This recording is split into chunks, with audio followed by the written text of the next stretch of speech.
Welcome everyone, Christine here with the discussion about the Chaos Dwarf Influence system and the Tower of Zharr in Total War Warhammer 3 for both Realms of Chaos and crucially Immortal Empires. For this particular video I've loaded up my campaign as 8 and the Black in Realms of Chaos. At this campaign I've won basically, I only have to deal with the final battle.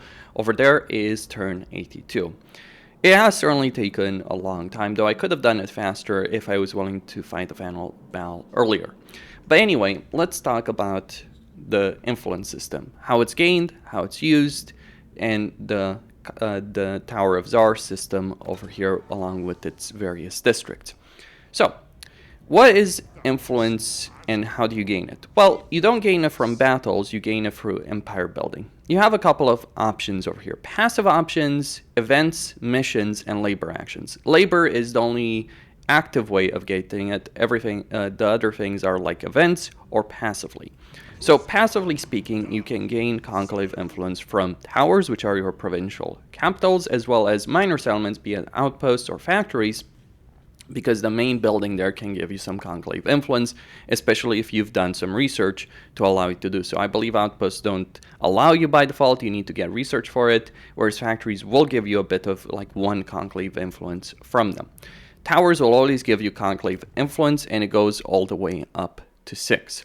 Then you also have the Temple of Hashut. This can give you 10 Conclave Influence per turn, as well as Diplomatic Relations. Though I would argue that the Temple of Hashut is absolutely not worth bothering with in the campaign, because by the time you're getting tier 5 settlements, you should be able to get enough Conclave Influence for everything you need, and the various benefits it provides just aren't really that worth it. Like Winds of Magic Reserve, yeah, that can be nice. Bolt Center recruit rank can also be nice, but keep in mind this is a pretty expensive building in terms of raw materials, and it does take a fair amount of time to actually build. So I'd certainly say it's not worth the resources. In the Chaos Dwarf capital of Zharr, which you can gain through confederation with the servants of the Conclave through the Tower of Zharr, you do have the Great Temple of Hashut that gives you 25 Conclave Influence per turn, as well as a bunch of other benefits. Effectively, take this building and vastly improve it, though you don't get the recruit rank over there. But those are the two main passive ways of gaining Conclave Influence in your campaign. What about an active way of getting Conclave Influence? Well, through labor actions. Basically, the Chaos Dwarf economy is based on laborers, slaves, greenskins, more or less. Now, each province is going to require laborers in order to function for raw material purposes. Like, laborers are used to collect raw materials are converted into armaments, but you can also use the laborers for various province actions. One of these gives you money with a 1 turn cooldown. You spend 200 laborers for 1500 treasury. So if you can get 200 laborers from a battle, that might be worth more than the gold you might get from the post-battle options. So you can choose as a post-battle option to get money, or to get casualty replenishment, or to get laborers. Dependent on the battle you're dealing with, it might be worth it to go with laborers. Like 200 is 1500. That's the idea you should have in mind. You can also set labor action that gives you 10 control for 5 turns, though you won't be able to use other actions for those 10 turns, but it will certainly help prevent rebellions. I've never faced a rebellion in a province unless it's a province that has no other settlements, except one. Like for instance, if I control the Haunted Forest over here, that might face a rebellion, but keep in mind you also have the benefit of Chaos Corruption, which gives you 5 control. There's various other control benefits as well in your empire. Different discussion for another time. But the main action to gain influence, the main way of getting influence in your campaign, is through sacrifice for Zharr. Basically, you're sacrificing laborers to Hashut. 200 laborers for 10 influence. And you can do this for every single province with a 1 turn cooldown. So over here, for instance, I do have quite a few options, though I really don't need any more influence at this point in this particular campaign, because I have more than enough for everything that I need, and I also have a significant passive gain of 125. But influence is going to be difficult to acquire early on, and you certainly will be using that labor action to acquire it. This means that if you're playing a Chaos Dwarf campaign, you probably want to be very aggressive and fighting battles, conquering territory, and gaining a lot of laborers to give you then money, control, and crucially, influence. So that's how influence is mainly gained. What is it spent on? Well, Beyond the Tower of Zharr, which is the obvious one, there are some other things you can spend it on. There's some research options over here in the sorcery tree that you can spend labor on.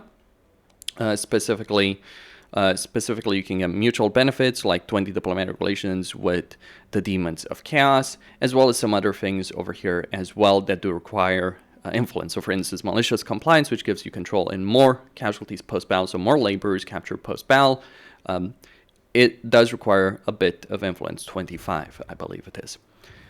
The other, you can also use influence when you're capturing a provincial capital to build a high-level tower, similar to how the Skaven use food. Otherwise, the provincial capital will always be captured at tier 1. Minor settlements can be captured at a lower tier, so you can capture them at tier 2 and set up as an outpost. Like basically, when you're taking over a settlement, you have the choice between a tower, a factory, and an outpost. That's a whole different discussion about like just going in depth in the Chaos Dwarf economy, but suffice it to say those are your choices. You almost always want towers because they're going to give you a level of control in the province. They're going to give you chaos corruption. You can get casualty replenishment benefits over here if you're getting Conclave, if you're getting a bit of research that does give you the extra casualty replenishment. So you almost always want to build towers in a province if you can do so. Just keep in mind towers do require materials to upgrade quite a very substantial amount of material. So if I look over here at Drakenhof, and let's just say I can stop building that, the tier 5 is 2,000. And just bear in mind, this is a very late game campaign situation, so I have a bunch of construction cost benefits. Now, the main purpose of influence beyond research and towers, and you should almost never use it on towers early on in the campaign from my perspective, the main benefit of influence is to get districts or to get seats in the Tower of Zharr districts. You have 3 districts for 3 different tiers, and at tier 4 you get the Conclave, which is basically an option to confederate. So if I click this button, I can confederate the disciples of Hashut, and I've gained all of the seats in the Tower of Zharr as well as their entire empire as well. Bear in mind, when you do confederate a faction, their provinces are going to start with zero labor. Unfortunately, the labor doesn't translate with confederation. Maybe it should, because you basically are going to have to shuffle things around when it comes to laborers from provinces that have a huge amount of labor into provinces that don't have labor when you're confederating. And at this particular point, I don't even have the labor force to actually transfer over in the provinces I just took control. But your end goal with the Tower of Zharr is to get the confederations. You get servants of the Conclave as well as the 2 other legendary lords. The servants of the Conclave have control over the plains of Zharr, the Zarnagud, which is a great province in both realms of Chaos and Immortal empires, and it will start fully developed from the beginning of the campaign. And there's also 1 landmark in the settlement itself, in the Great Temple of Hashut, and you can also get the Bloodthirster prison. Now, a prison of Bloodthirsters, that seems a bit insane, but yeah, these are the Chaos Dwarfs. They are a bit insane. So Confederation is the end goal, but there's also a bunch of, you could say, jolly cooperation between the legendary lords of the Chaos Dwarfs. Like if you're playing a Chaos Dwarf campaign, you're likely going to want to have the other 2 legendary lords, who are technically your rivals. You will want them to stay alive, and you will want them to actually do well, because they'll take a lot of these seats and give you the district benefits. The way it works is you have individual seats in a district. When all the seats are occupied, doesn't matter which factions occupy them, you get the district benefits. At tier 1, starting with that, you get the sorcery district for 10% research rate. This is pretty pointless because a lot of Chaos Dwarf research is pretty fast. So getting just 10% research doesn't really add a lot for you as the Chaos Dwarfs, and a lot of it, crucially, is gated off by resources and will complete in a single turn. So the main limitation on research isn't how the research rate. It's going to be getting armaments, getting materials, materials, and influence. Like looking at the situation, like much of the military tree requires armaments to get things done, but it is pretty fast. When you're looking at it like this, mass production would just be 4 turns. So 10% research rate is not really going to add a huge amount over there from that particular district.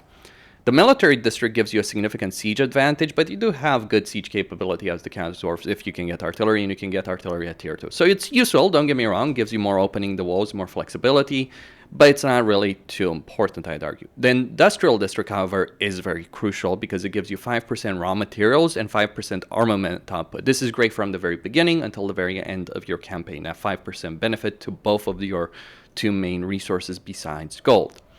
Now, let's look at individual seats in each district. In Sorcery, you get 6% casualty replenishment faction-wide. This is amazing to get from very early on in your campaign. In fact, it might be one of the first seats, if not the first seat you get in your campaign, though it depends on how many casualties you're fighting in battles, you're getting from battles, and how much you're basically out-resolving in a campaign. That's the way I see it. Like, getting the seat helps you out-resolve more because you can replenish those losses easier. Personally, I'm the kind of person who dislikes having to fight a lot of manual battles, and so getting this kind of casualty replenishment is a huge benefit for my personal campaign playstyle, though it's not necessarily the biggest priority within the very first few turns, and you can certainly get enough influence within the first few turns of your campaign to afford at least one seat, maybe more, within like the first 10 turns. You're very useful though throughout the entirety of your campaign, the Prophet seat. Then you get the Black Alchemist, which gives you a random magic item or a talisman. It's decent, but not the priority. You should never prioritize these kind of benefits because there's more important campaign benefits to be gained. The Cardinal Demonsmith reduces the armament cost for all unit capacity upgrades in the Hellforge. This is pretty important late game, not so important early game, I would say, because you're always going to be limited by by needing a lot of armaments. And armaments are also used for the construction of the unit recruitment options in the first place. So it's useful to have, but more like mid-game, late game situation.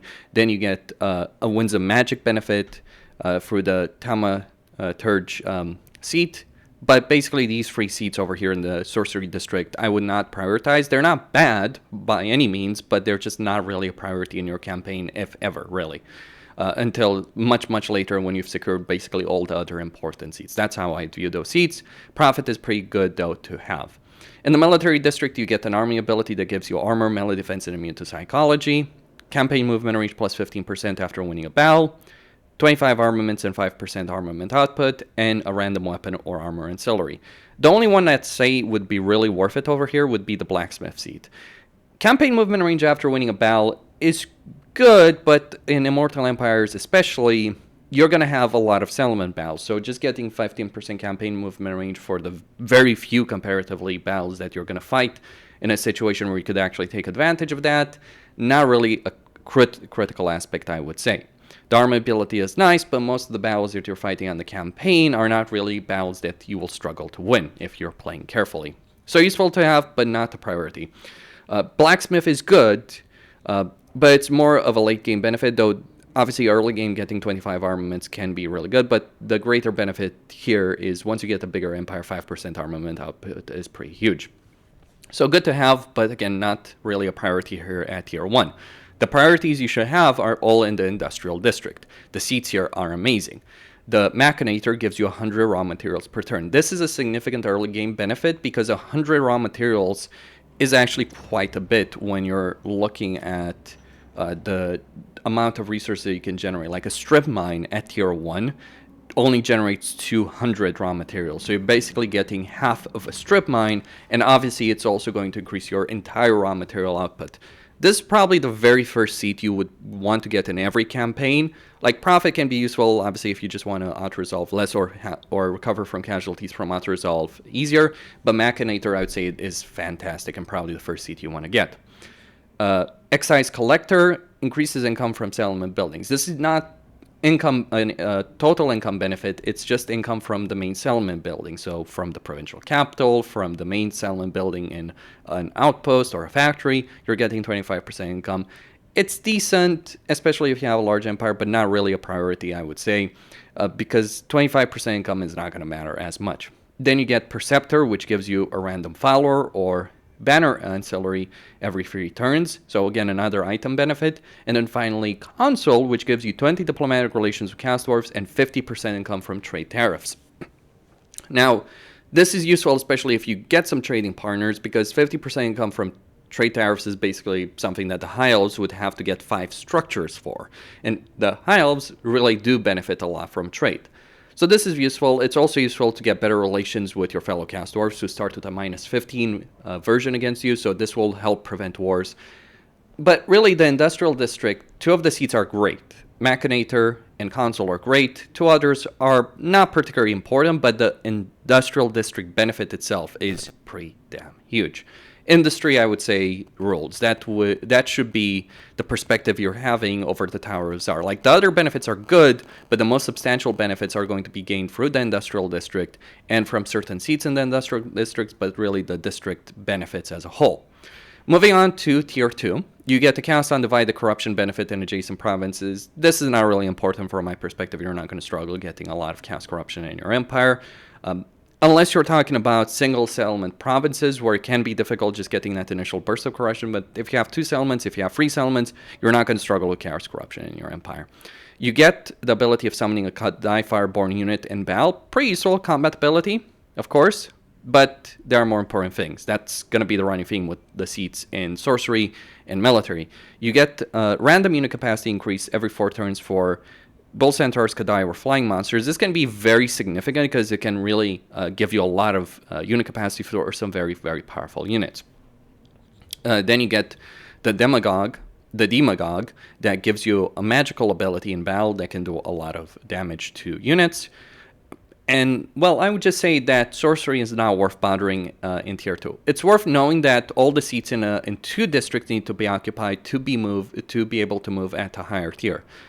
These seats at Tier 1 cost 75 each, at Tier 2 150, at Tier 3 300, and at Tier 4 600. So getting a lot of influence is important in your campaign. And that's just to gain the seats to actually usurp the seats. That is even more expensive, quite a bit more expensive over here. In the military district, you get 2 global recruitment capacity. I would say this is not too important to get. I mean, it can be useful, but most of the time you don't want to globally recruit as the Chaos Dwarfs. You're going to have a shortage of money, not because you don't have a good income. You have a good income, but you're going to be spending a lot of money, specifically on settlement buildings. See, you need raw materials to get to keep your factories working. Well, the problem is that the buildings over here, let me see if I find one. The buildings over here in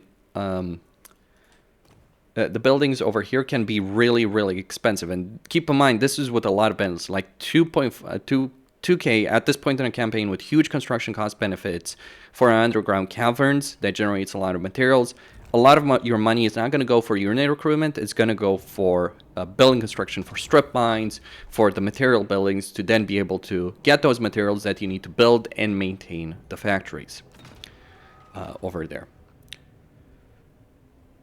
So just looking back at the situation over here with these seats that increase unit capacity, they're useful, but they can be useful. Like getting that global recruitment capacity can be useful in some situations, undeniably so, but just spending that significant cost increase for global recruitment does have its own limitations.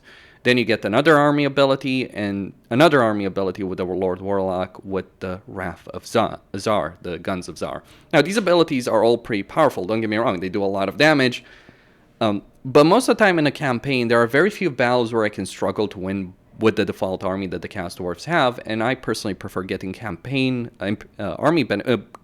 faction benefits to my economy, to my empire, rather than getting an army ability. That's my personal perspective, so I don't think highly of the sorcery district or the military district in Tier 2, or in general.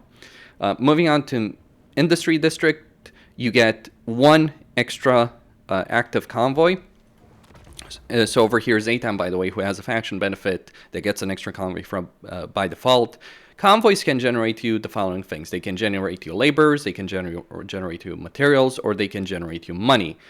You trade either money or armaments for those resources dependent on the kind of dealing you have. So you can gain quite a lot over here. So having multiple convoys means you'll be able to trade unneeded resources for resources that you want to prioritize. And having that kind of flexibility through an extra convoy is pretty important. Also, convoys will have a lot of small and significant battles that they'll be able to win, or some very significant battles at that, which can give you more laborers, more money. So it can be pretty useful to get an extra convoy in your empire. The Grand Architect is a really substantial one because construction time -1 for all buildings is pretty important for the Chaos Dwarfs. Their construction time can be very substantial. The trade-off here is that you can use laborers to improve the construction time or construct buildings instantly, but there are a lot of laborers and you may want to use laborers in general to get a lot of Conclave influence. So reducing the construction time for buildings is a very substantial campaign-wide benefit.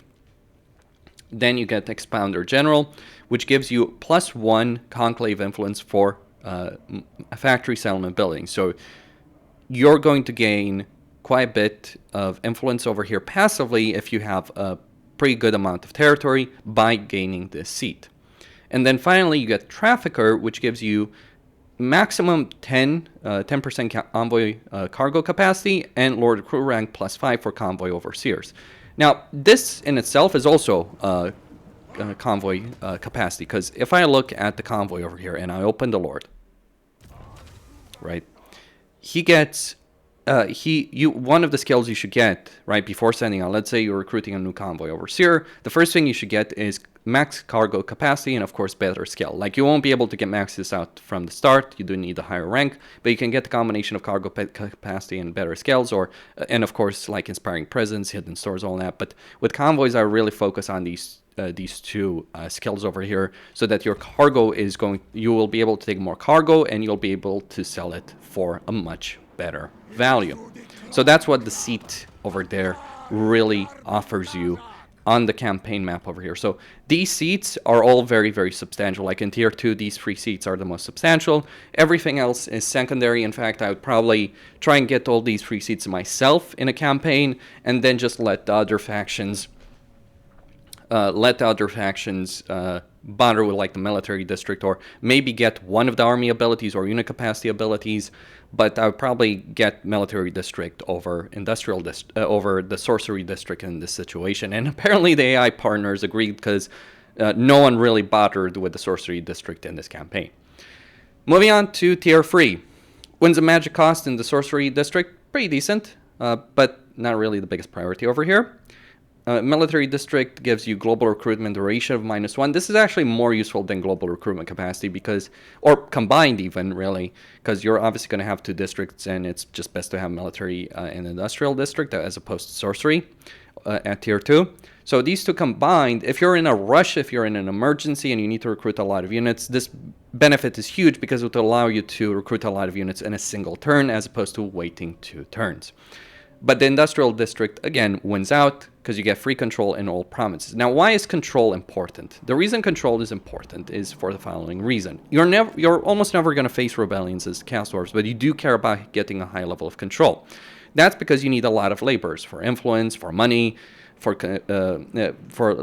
influence and money, and also to maintain good control, to get the control commandment, or to do instant construction in your settlements. You'll be doing quite a bit of instant construction. Like managing laborers is a key factor in a Chaos Dwarf campaign. So why is control crucial?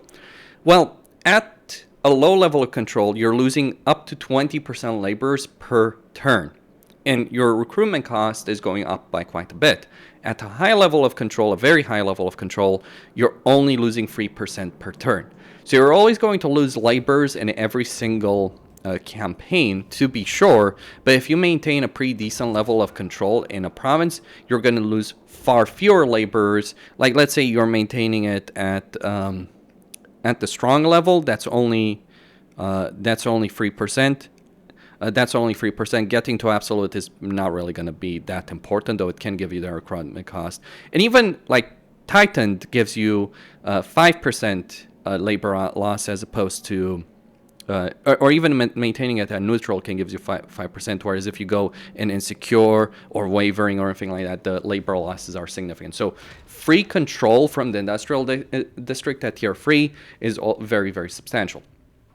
Talking about individual seats, you get the Winds of Magic power reserve capacity for each seat claimed in Tower of Zharr. Kind of worthless, I would argue. The Black Artificer, another powerful army ability over here for the Dome of Hashut. Though, again, like how much you will need this in a campaign depends on the situation. Like, obviously, if you're dealing with a really powerful foe, it can be useful. Like, if you're encountering a powerful enemy empire, this can really help tip the scales in your favor. Military district, you're looking at spawning a temporary army, like a kind of blood host, really. Spawn a temporary army of hobgoblins when sacking enemy settlement, has a 5-turn cooldown between spawns. So, looking at the situation, this only applies, however, to your faction leader's army, unfortunately. So that is a bit of a limiting factor there, so it can't be used with other armies. Then you get a minus 1% upkeep for each military seat claimed in the Tower of Zharr. This goes all the way up to 10%. I can tell you because I have the seat and I have the military specialization all seats, I get minus 10% upkeep. Though there's 9 seats, so I'm guessing it's counting 1% on its own. So 9% upkeep benefit over here. Can be useful, but can be useful to get, and obviously you do need 2 districts to move on to the highest tier, but not really the first thing I would get. I'm not too fond of the hobgoblins situation, because by this point you're in the end game. Hobgoblins are not quite as good in the end game as they are in the early game. Pretty good early game units, not so great in the late game. Moving on finally to the industrial district, this is where you get some very substantial benefits over here. You get the procurator, which gives you minus 2% construction cost for each industry seat you claimed in the Tower of Zharr. So this is minus 20% construction cost. Construction costs, be it in materials, armaments, or gold, are very substantial for the Chaos Dwarfs. The idea is you have a lot of resources, so the cost of individual things is high, at least in terms of building. So reducing construction costs by 20% is very substantial. You are going to spend a huge amount of resources to get the seats, though, in the first place, 300. This is the first one I'd get. Once I get to tier 3, this is the first one I'd pick up. Then you get High Commissioner, which is also a very substantial seat benefit because it reduces the workload requirement for raw materials by 5%. Basically, to generate raw materials, you need a certain amount of workforce dependent on the structure and its tier that you have in a province. This reduces that requirement by 5%. So it's a huge economic benefit, because it means you have more laborers to use around your empire. You can spread them around better. You can use them for labor actions better. You can use them for construction. A huge benefit. And then you get raw materials consumed per turn by buildings minus 5%. So it means you need less fuel. It means you'll be getting more raw materials, and you need fewer to be able to keep the factories working, to get the gold from the factories, and to get armaments from the factory. So very substantial benefits in the industry, and I just say, I repeat myself, industry dominates in the campaign from the Tower of Zharr. Then we move on to the Confederation options at the Conclave level. Generally speaking, once you get there to 600 influence per seat, the first faction you're going to want to confederate is the Servants of the Conclave, which will give you a tier 5 settlement, a really good province, and 2 full armies. This is very, very substantial, though I've disbanded one of the armies, but basically I got a bunch of Fireglaves, Chaos Warriors, Kadai, all those kind of things over here, like really substantial units. They have all of these structures built from the very start, or they're going to build them very shortly. Like, it's an amazing province with a lot of benefits, so just keep in mind, you're not going to start in this province with any laborers. Not all the buildings are worth it, like the Hobgoblin Pit over here is not important at all. There are certain other things you can get, like, for instance, just increasing the control over here, for instance, in this particular province. Bear in mind, though, with this province, you can't build any advanced military buildings, whereas you can build some better military buildings in a factory settlement, like over here. You also get, in Realms of Chaos at least, you get 2 landmarks over here. So a very substantial province. You get a really powerful landmark. You'll get a huge amount of campaign benefits by federating these guys. The first, and then you can obviously gain a lot of benefits by confederating the other 2. I'd probably confederate the one that has the most seats as the second one. Obviously, you'll gain all of their seats when you confederate them. So in this case, the Disciples of I decided to confederate the Disciples of Hashut as the last one. And I'm kind of grateful for that, because Astragoth did a much better job in his campaign at empire building than Drazov did. Like, Drazov's empire was a genuine mess. I've had to rebuild it basically from scratch, more or less, rebuilding a lot of structures, destroying a lot of structures just to try and make it work well in this particular campaign. And that's all you need to know about the Tower of Zharr and about Influence. Kostin signing out. Don't forget to subscribe, like, and enable notifications, and stay tuned for more.